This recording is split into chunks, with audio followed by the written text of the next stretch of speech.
Na nossa entrevista de hoje, nós vamos conversar sobre um assunto, um tema que ele é cheio de controvérsias, permeado de tabus e de difícil entendimento, né? Mas essa entrevista de hoje é uma conversa para justamente conscientizar e trazer mais esclarecimento para as famílias. Nós vamos falar sobre doação de órgãos, a importância deles e a importância das pessoas também entenderem como é que funciona todo este processo.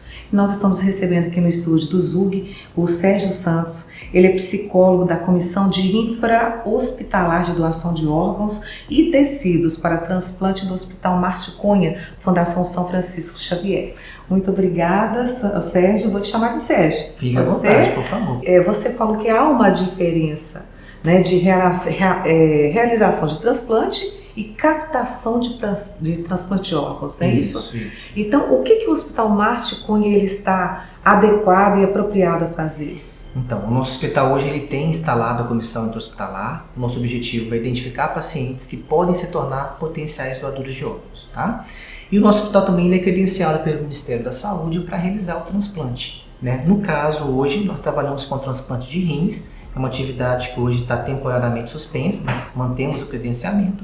E também somos credenciados para realizar o transplante de córnea, né? Mas a sua função mesmo é preparar os familiares, né, na captação desses órgãos quando há um falecimento encefálico. Isso. Seria isso? Exato.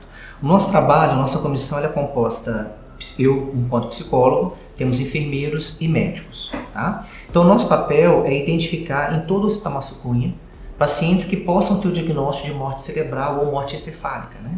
E basicamente é quando o sangue não consegue mais atingir a perfusão, né? Não oferta mais sangue para o tecido cerebral. Então o cérebro ele perde vitalidade. Então o paciente ele fica ali com a fisiologia funcionando porque ele está internado numa UTI, então a temperatura controlada, o batimento cardíaco controlado, função renal controlada.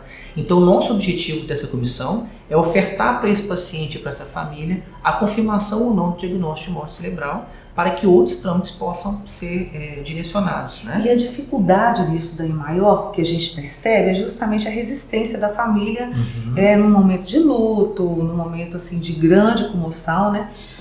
Quando um ente familiar, né, um ente querido, ele falece. E como que vocês chegam perto da família para poder comunicar sobre a possibilidade de transplante? Quando nós falamos sobre a morte encefálica ou a morte cerebral, diversos artigos já confirmam isso, né? A humanização ela é o carro-chefe na assistência, né? A gente fala brincando, mas de uma forma séria, que gente também é remédio. Então, quando nós nos deparamos com esse paciente, o nosso papel inicial também está pautado no acolhimento familiar. Então, nós vamos identificar quem é essa família, quem é esse pai, quem é essa mãe, quem é essa esposa, filho, entender a dinâmica dessa família. Se eles já passaram posteriormente por algum processo de internação, se já passaram por algum processo de óbito, né? Nós vamos entender um pouco como essa família funciona e, em um segundo momento, nós vamos ofertar, né, uma orientação, né? Respeitando o nível cultural, respeitando o nível religioso, o nível cognitivo de cada uma dessas famílias, né? Para que eles possam compreender de forma clara o que está acontecendo com aquele paciente. Antes dessa entrevista, eu estava conversando um pouco mais com o Sérgio e ele estava me mostrando a complexidade desse processo todo, desde o início, né, que é o acolhimento à família, e as fases até chegar ao transplante. Não é tão simples assim não, né? Não. E é interessante quando a gente fala sobre isso porque a gente ouve isso muito na nossa prática no hospital. Mas será que realmente morreu? Você me garante que realmente está morto? Mas meu pai não está vivo?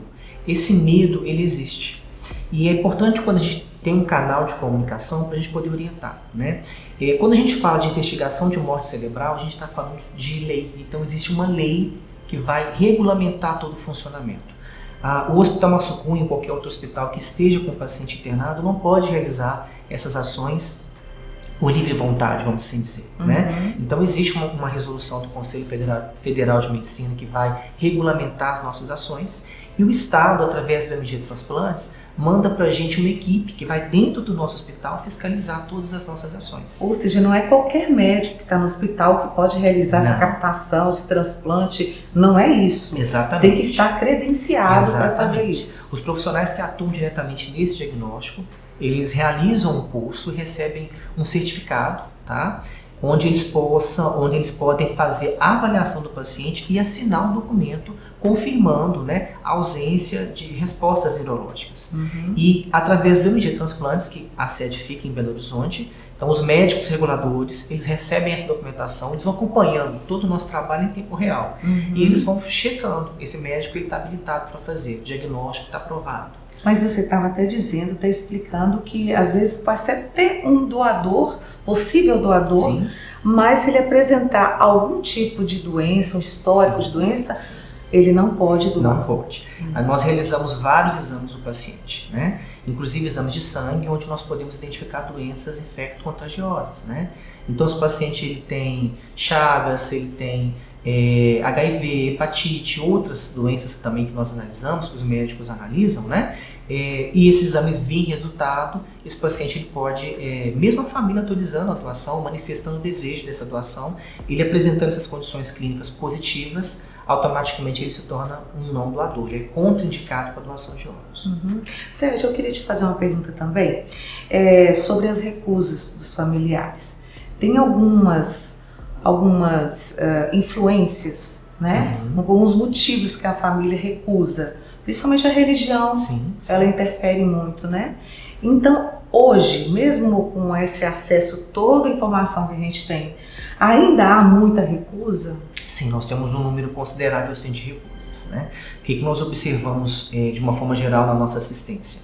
A questão religiosa ainda é um tabu, né? Muitas pessoas acabam chegando para a gente alegando, apresentando esse medo ou até mesmo recusa pelo ponto de vista religioso. É importante a gente estar destacando aqui que não tem hoje no mundo nenhuma religião que é contra a doação de órgãos. E isso é tão interessante porque quando nós conversamos com as famílias, né, responsáveis pelos pacientes, nós também abrimos a porta do hospital para que eles possam trazer os representantes religiosos. Em todo momento que esses líderes religiosos eles participam conosco, eles nos apoiam muito.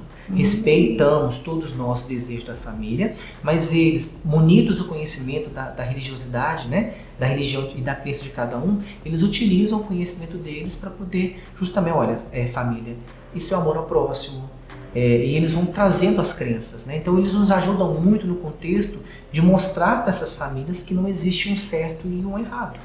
Né? Eles trazem para a gente a possibilidade de ajudar o próximo, porque essa é a intenção da doação de órgãos. Né? Ô Sérgio, uma outra informação interessante. No nosso documento na RG, tinha aquela autorização onde a gente era autorizado a doar, né, os órgãos. Né? Parece que isso já caiu por terra. Sim, caiu sim. E nós mudamos a nossa prática. Hoje o Ministério da Saúde ele foi copiar o modelo espanhol, né? Então hoje nós utilizamos o modelo espanhol para poder direcionar as nossas ações. Lá a família é responsável pelo paciente, como hoje é a nossa legislação, né? A diferença é que lá eles trabalham muito com a educação social em torno desse tema. Então é um dos países que mais transplanta no mundo, né? Então a gente hoje utiliza esse modelo. Então não adianta deixar no Facebook, no Instagram, sou doador de órgãos, andar com a camisa, tatuar. Uma vez eu contei uma ouvinte em umas ações, olha, eu sou doador, e mostrou o braço tatuado, né? Essas ações elas são importantes no sentido de você manifestar o seu desejo para quem você ama. Por quê? O que a lei diz para a gente hoje? A doação de órgãos só vai acontecer se a família do paciente autorizar. Do ponto de vista legal, quem é família? Pai, mãe, cônjuges, filhos, avós e netos. Então, somente esse grupo de pessoas que podem assinar o termo de autorização de doação de órgãos. Você gostaria, assim, de pontuar alguma informação a mais que seja importante nessa conversa? Eu acho que a gente reforçar, né, a questão de manifestar esse desejo para a família. Outro ponto que eu acho muito interessante, né? O medo, ele só se encerra ou ele se ameniza a partir da busca do conhecimento. A gente fala do enfrentamento. Então, se a gente fala de algo tão sério, a gente não busca essa informação, a gente vai continuar paralisado, né? Então, a morte é um fato na nossa vida, em alguns momentos nós vamos nos deparar com ela, né? Então, buscar informação em torno da doação de órgãos é muito importante. Tinha uma campanha alguns anos atrás que falava que um salva 6. Um doador de órgãos pode salvar até 6 vidas, né? Então, a gente pode fazer diferença em diversos momentos da nossa vida, mesmo quando a gente está partindo, né? Então, é o recado que eu queria deixar para vocês. Sérgio, muito obrigada pela sua participação. As informações realmente são pertinentes, né? E é o momento também para a gente discutir um pouco mais sobre isso, né? Claro. E a gente gostaria que você voltasse mais para a gente falar sobre a fila de espera, como é que funciona, sim, né? Que é outro assunto, né? Que as pessoas ainda pouco conhecem, né? Muito obrigada pela sua presença mais uma vez. Obrigado As portas do Zoom estão aqui abertas para quando você quiser. Até a próxima.